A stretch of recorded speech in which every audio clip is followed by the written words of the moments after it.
नमस्कार दोस्तों। Bankers lifeline के जानदार और शानदार शो फार्म 2.0 बैच में आप सब लोगों का स्वागत है। आज हम प्रायोरिटी सेक्टर लैंडिंग गाइडलाइन 2025 के पे बेस्ड एमसीक्यू और प्रीवियस ईयर आस्क्ड क्वेश्चन करेंगे। आइए इसको स्टार्ट करते हैं। प्रायोरिटी सेक्टर लैंडिंग के 50 मोस्ट फ्रीक्वेंटली आस्क्ड क्वेश्चन का मैराथन होगा ये। तो उम्मीद करता हूँ आप लोगों ने मेरे तीनों पार्ट जो part 1 priority sector landing, part 2 और पार्ट 3 ध्यान से सुने होंगे। अगर आपने मेरी क्लासेस को अटेंड किया है बैंकर्स लाइफलाइन चैनल पे, अगर आपने तीनों क्लासेस अटेंड की है तो आप जो है अ, बिल्कुल इन क्वेश्चन के आंसर बिल्कुल 100% सही देंगे। अगर आपने और कहीं से पढ़ा है तो भी आप देखिए, आप जो है कितना अंडरस्टैंडिंग आपको किसी भी कंसेप्ट का है। हम आपको बिल्कुल बेसिक लेवल से लेके हाई लेवल तक की तैयारी कराते हैं, जैसा कि आप हमारी वीडियोस में देख सकते हैं। फर्स्ट क्वेश्चन आपकी स्क्रीन पे ये रहा। What is the total priority sector lending target for the domestic commercial bank? यानी डोमेस्टिक कमर्शियल बैंक के लिए प्रायोरिटी सेक्टर लैंडिंग का टोटल टारगेट कितना है? आपके ऑप्शन ये रहे। नंबर 1, 75% ऑफ एएनबीसी और CEOBE whichever is higher, या 40% ऑफ एएनबीसी और COB whichever is higher, या 32%, या 18%, या 12% ऑफ एएनबीसी और CEOBE whichever is higher. तो आपको इस क्वेश्चन का आंसर देना है। ये सभी का बिल्कुल सही आंसर है। 40% ऑफ एएनबीसी और CEOB whichever is higher, that is the right answer. Question second पे चल पड़ते हैं। What is the total priority sector lending target for RRB? RRB के लिए total priority sector lending target क्या होगा? फर्स्ट, 75% ऑफ एएनबीसी और CEOBE whichever is higher, या 40% of ANBC COB whichever is higher, या 32% of ANBC और COB whichever is higher, या 18%, या 12%। अगर आप मेरी क्लासेस को लाइव देख रहे हैं तो आप कमेंट में लाइव जवाब दे दीजिए। अदरवाइज अगर आप रिकॉर्डेड क्लास दे रहे हैं तो अपने कमेंट में आप अपने आंसर लिख दीजिए, जिससे आपको अपनी पता लगेगा कि कितने क्वेश्चन आपके सही रहे। तो इसका राइट आंसर इज 75%। जैसा कि मैंने आपको अपनी क्लास में बताया था, आरआरबी के कंधों पे ये ज़्यादा वजन होता है, ज़्यादा भार होता है। आरबीआई ने बोल रखा है आरआरबी को कि आप जो है ज़्यादातर रूरल हिस्से को कवर करते हैं, इसलिए आपका टोटल प्रायोरिटी सेक्टर लैंडिंग का टारगेट ज़्यादा होगा, दैट इज 75%। क्वेश्चन 3 आपकी स्क्रीन पे ये रहा। Export lending by foreign bank with less than 20 branches can be categorized under priority sector lending only. Export lending का जो फॉरेन बैंक है लेस देन 20 ब्रांचेस, उनका जो है प्रायोरिटी सेक्टर लेंडिंग का टारगेट कितना है? up to 75% of ANBC COB whichever is higher, या 40%, up to 40% of ANBC COB whichever is higher, या up to 32%, या up to 18%, या उसका up to 12%। एक्सपोर्ट लेंडिंग का टारगेट कितना है फॉरेन बैंकों का लेस देन 20 ब्रांचेस वाले बैंकों के लिए under priority sector lending?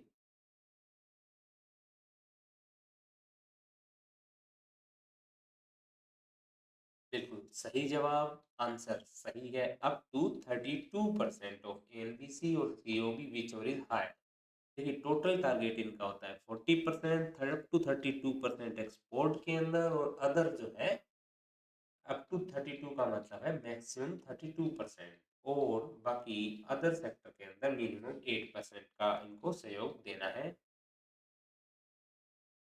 Next question आपकी स्क्रीन पे। What is the total priority sector lending target for the small finance bank? इनके लिए total priority sector lending target कितना है? First, 75% of NBC COB whichever is higher. Second, 40% of ANBC COB whichever is higher. या 32% या 60% या 12%?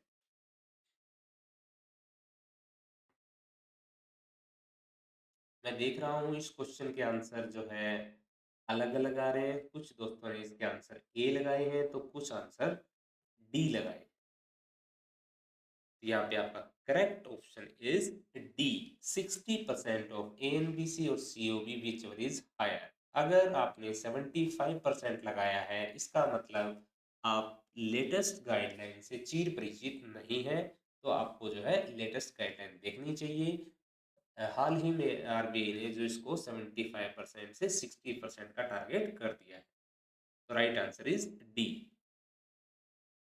Next, question 5. What is the agriculture practice sector lending target for domestic commercial bank?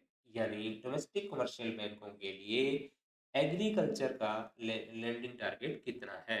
आपके option आपकी screen पे ये रहे। 75% of NBC COB which is higher, या 40%, या 32%, या 18%, या 12% ऑफ एएनबीसी और CEOB whichever is higher?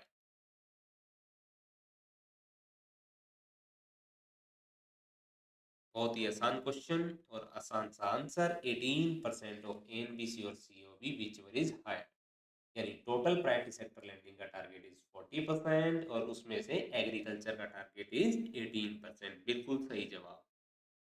Next 6 question पे चलते हैं। What is advance to weaker section target for foreign bank with 20 branches and above? यानी 20 और मोर ब्रांचेस जो है फोन बैंक की जहाँ पे है उनका एडवांस टू वीकर सेक्शन का टारगेट क्या होगा? अगर आपको लग रहा है कि मैं धीमे पढ़ा रहा हूँ तो आप अपनी स्पीड को वहाँ पे 1.25 या 1.50 कर सकते हैं। अदरवाइज अगर आपको लग रहा है कि आपकी क्षमता का सही से उपयोग हो रहा है, आप जो क्वेश्चन का आंसर ज़्यादा अंडरस्टैंडिंग आपको हो रही है, तो आप इसी स्पीड पे पढ़िए। First option is 10% of ANBC और CEOB whichever is higher. यहाँ पे हमें देखना है वीकर सेक्शन का टारगेट किसके लिए? फॉर्म बैंक विद 20 और अबव ब्रांचेस। 12% या 15% या 18% या फिर note applicable?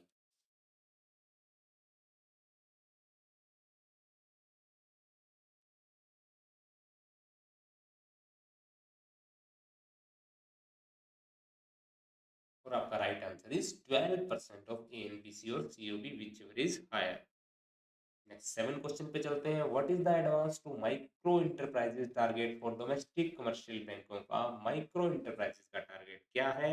Option first 7.5% of ANBC और COB whichever is higher, second 12% of ANBC COB whichever is higher, या 15% of ANBC COB whichever is lower, या 18% of ANBC और COB whichever is higher, या 20% of ANBC और COB whichever is lower?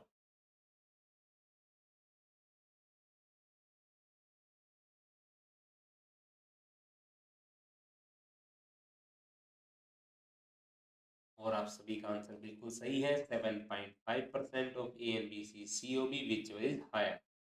मैं उम्मीद कर रहा हूँ कि आप लोग या तो कमेंट में जवाब दे रहे हैं सभी, अदरवाइज अपने कॉपी पे अपने आंसर नोट कर रहे हैं, जिससे आपको पता लग पाए आपकी परफॉर्मेंस किस बेस तक आ पहुंची है। Question number 8। What is advances to weaker section target for domestic commercial bank? Domestic commercial bank के लिए वीकर सेक्शन के टारगेट क्या होंगे? 7.5% ऑफ एएनबीसी और सीओबी विच इज हायर, या 9%, या 9.5%, या 10%, या 12% ऑफ एएनबीसी और सीईओबी विच इज हायर? आपको बताने हैं डोमेस्टिक कमर्शियल बैंक के लिए वीकर सेक्शन के टारगेट।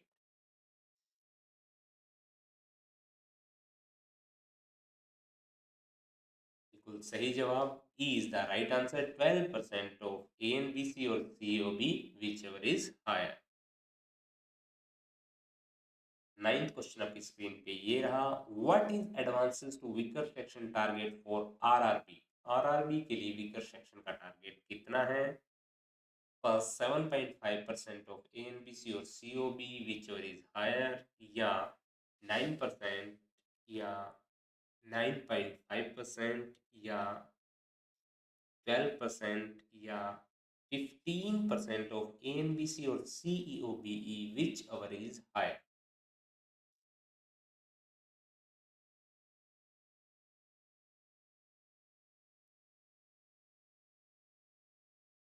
ये कुछ लोगों का गलत है, कुछ ने डी आंसर दिया है तो किसी ने ई आंसर दिया है, और राइट आंसर इज ई।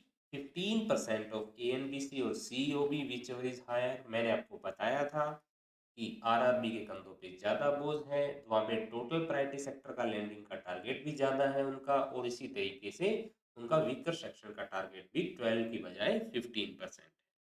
अगर आपने मेरी क्लासेस देखी हैं तो आप लोग आंसर गलत कर ही नहीं सकते, क्योंकि इतना बढ़िया तरीके से आपको समझाया है। अगर अभी तक आपने क्लासेस अटेंड नहीं करी है तो प्रायोरिटी सेक्टर लैंडिंग की 3 पार्ट जो है मेरे यूट्यूब चैनल पे अवेलेबल है, बैंकर्स लाइफलाइन पे। And to address regional disparities, a higher weightage is assigned to the incremental priority sector credit in the identified district where the credit flow is comparatively lower। यानी जहाँ पे priority sector landing comparatively lower credit flow है, तो वहाँ पे higher कितना wait दिया गया है? 200%, 150% या 125% या 110% या 90%। यानी रीजनल डिस्पेरिटीज को दूर करने के लिए एक हायर वेट दिया गया है उन डिस्ट्रिक्ट के अंदर जहां पे प्रायोरिटी सेक्टर लेंडिंग क्रेडिट जो है कंपेरेटिवली लोअर है।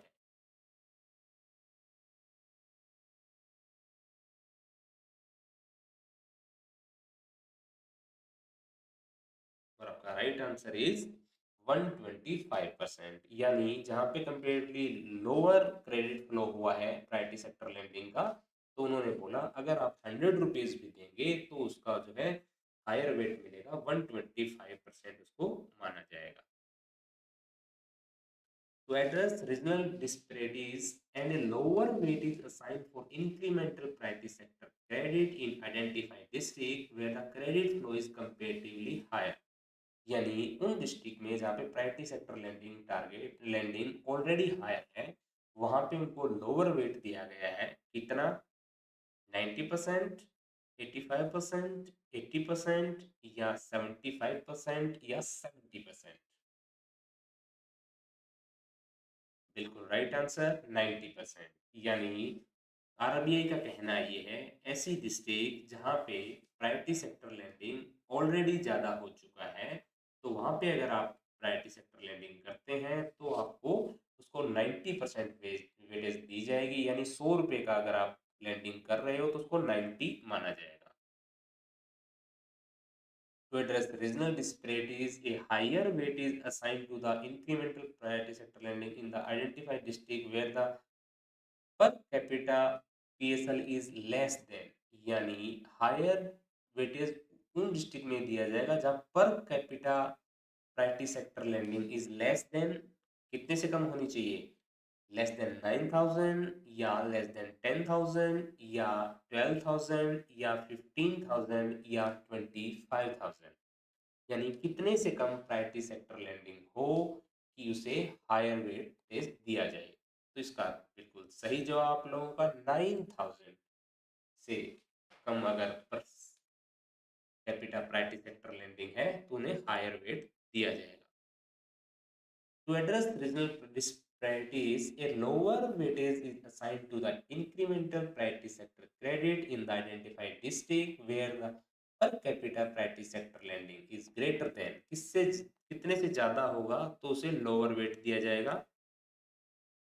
₹6,000, ₹10,000, ₹15,000 या ₹20,000 या ₹42,000?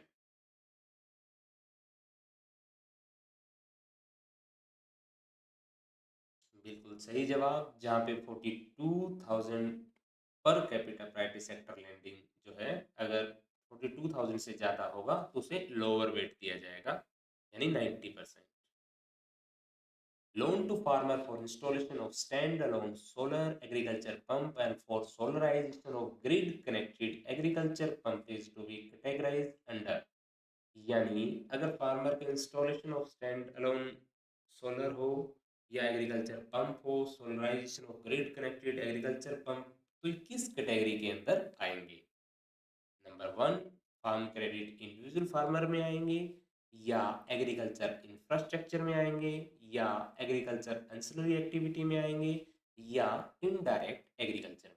आपको बताना है अगर stand alone solar agriculture pump लगाने हैं and for solarization of grid connected agriculture pump लगाने हैं तो किस कैटेगरी में फॉल करेंगे?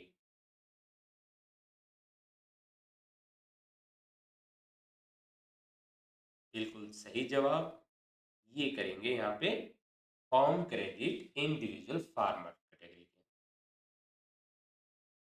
Next, which of the following activities are classified under farm credit individual farmer?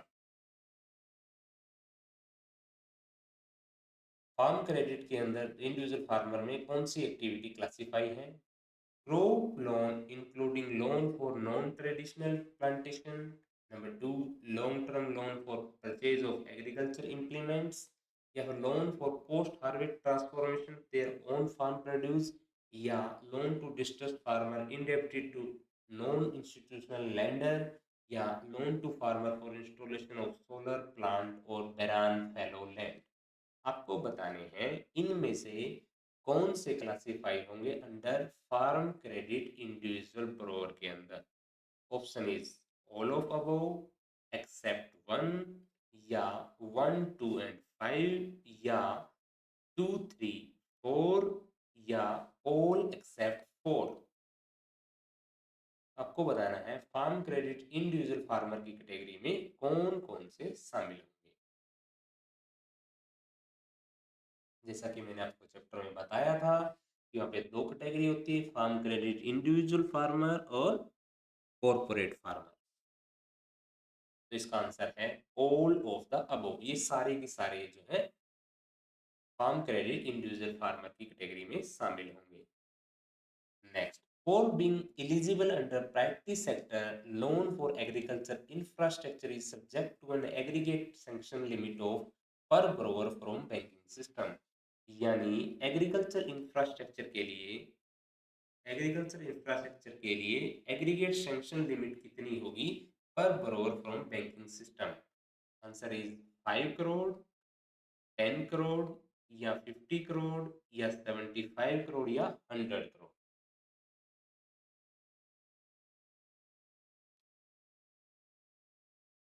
Answer आप लोगों का बिल्कुल सही है, 100 करोड़ पर ब्रोअर फ्रॉम बैंकिंग सिस्टम। यहाँ पे बैंकिंग सिस्टम से, पूरे बैंकिंग सिस्टम से लेना है उसको, 100 करोड़ से ज्यादा नहीं होना चाहिए। Next, loan against pledge hypothecation of agriculture produce including warehouse receipt is subject to a period not exceeding for classifying under priority sector। Priority sector के अंदर क्लासिफाई करने के लिए अगर आपको वेयर हाउस रिसीट के अगेंस्ट में लोन लेना है तो उसका पीरियड कितने से ज़्यादा एक्सीड नहीं करना चाहिए। Answer is 3 month, 6 month, 9 month, 12 month, या 18 मंथ।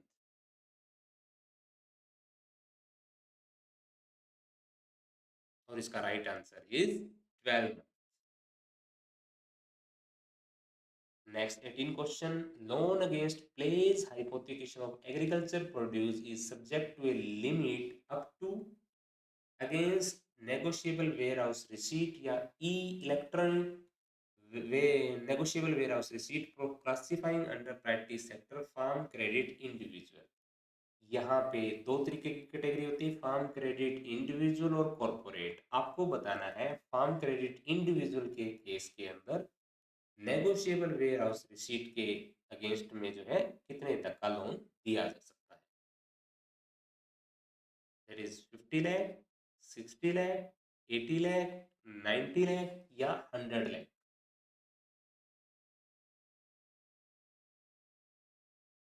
तो इसका राइट आंसर होगा 90 lakh against negotiable warehouse receipt. Next question, loan against pledge hypothecation of agriculture produce is subject to a limit up to against warehouse receipt other than negotiable warehouse receipt। पिछला जो question था उसमें आपको पूछा गया था against negotiable warehouse receipt, और ये फार्म क्रेडिट की इंडिविजुअल फार्मर्स हैं। पिछले में हमने किया था 90 लाख। तो अब आप देखिए none other than negotiable receipt के केस में कितनी लिमिट होती है, 50 लाख, 60 लाख, 80 लाख, 90 लाख या फिर 100 लाख। और इसका राइट आंसर इज 60 लाख। यानी नेगोशिएबल वेयर हाउस रिसीट के अंडर अगेंस्ट कितना होता है, 90 लाख, और other than negotiable warehouse receipt के अगेंस्ट में अगर फार्म क्रेडिट इंडिविजुअल के अंदर लोन देते हैं तो उसकी लिमिट है 60 lakh. Loan against pledge hypothecation of agriculture produce is subject to a limit against other than negotiable warehouse receipt. लेकिन ये है किसके लिए, फार्म क्रेडिट कॉर्पोरेट फार्मर के लिए है। और बताना कौन सा है, ये क्वेश्चन मिलते जुलते एक जैसे लगते हैं और लगभग लगभग मैंने हर साल ये क्वेश्चन को रिपीट होते हुए देखा है। तो ये 4 क्वेश्चन थे, 2 क्वेश्चन चले गए, थर्ड और एक और क्वेश्चन आने वाला है। इन 4 में से एक क्वेश्चन हर बार रिपीट होता है, तो आप ध्यान दीजिएगा। 50 लाख, 100 लाख, 200 लाख, 250 लाख या 400 लाख।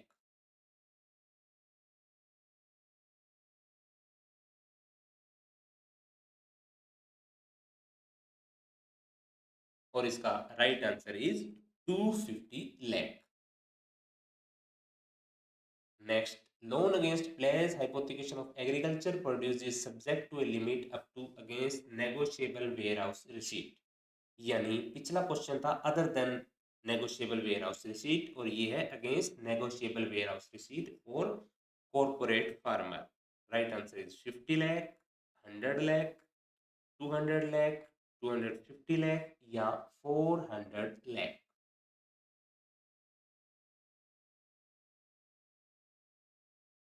तो राइट आंसर इज 400 लाख। यहाँ पे मैं 2 कैटेगरी कर देता हूँ, form farm credit corporate farmer के लिए और फार्म क्रेडिट इंडिविजुअल फार्मर के लिए।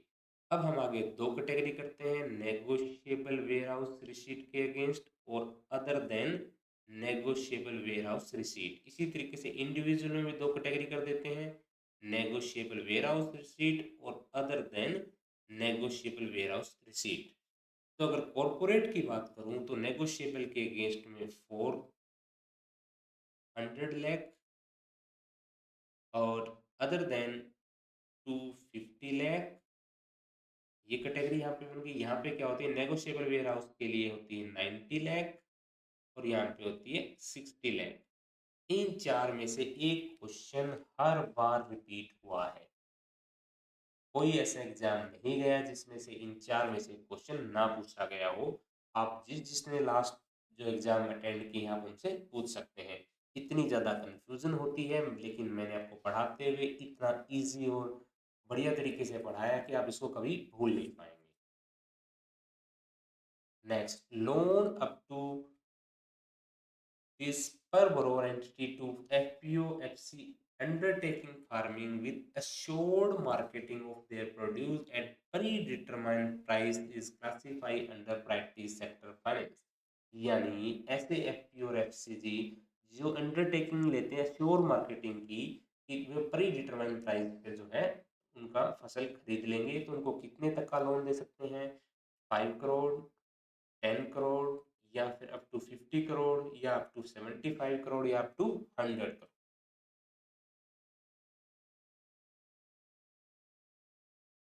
तो right answer is up to 10 crore तक के लोन दे सकते हैं हम, विद अश्योर मार्केटिंग लोन दे सकते हैं कि वो प्री डिटरमाइंड प्राइस पे जो है उनको अपने मेंबर्स का प्रोड्यूस खरीद रहे हैं। Loan up to startup as per definition of Ministry of Commerce Industry, Government of India that engage in agriculture allied service are to be classified under practice sector finance। कितने तक के loan जो startup के हो सकते हैं जिनको define किया गया ministry of commerce government of India के द्वारा, जो इंगेज है एग्रीकल्चर और अलाइड एक्टिविटी के अंदर, जो क्लासिफाई करेंगे प्रायोरिटी सेक्टर लेंडिंग में कितने तक के loan, 5 crore, 10 crore, up to 50 crore, या अप टू 75 करोड़, या अप टू 100 करोड़।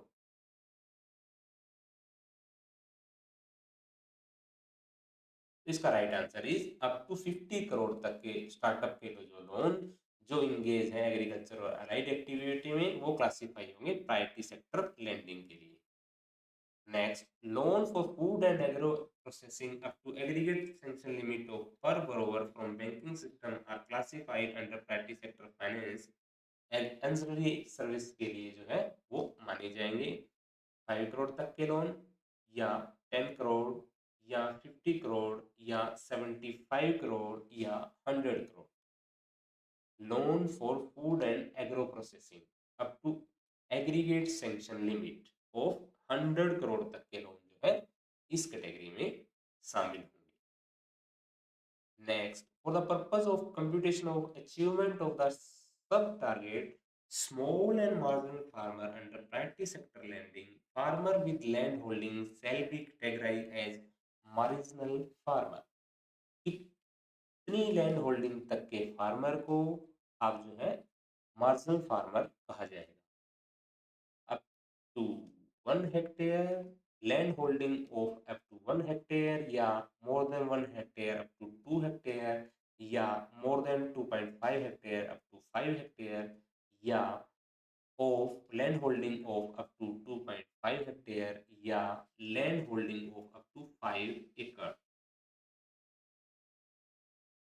यहाँ पे मैंने आपको जब क्लास में पढ़ाया था तो इसका एक ऐसा फॉर्मूला बताया था, और मैंने आपको कहा था आप जिंदगी में कोई भी क्वेश्चन गलत कर सकते हैं, लेकिन अगर मेरे से आपने ये सीखा है तो आप इस क्वेश्चन का आंसर गलत नहीं कर सकते।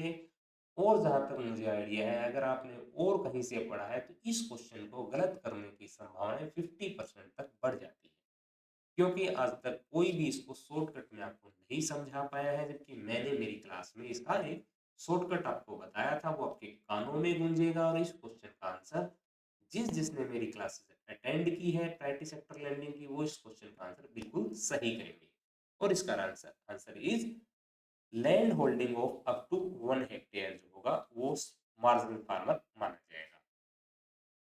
ठीक है दोस्तों, इस तरीके से हमने जो है इसका एक पार्ट कंप्लीट कर लिया है। नेक्स्ट 25 क्वेश्चन हम अगले पार्ट में करेंगे। तब तक के लिए नमस्कार।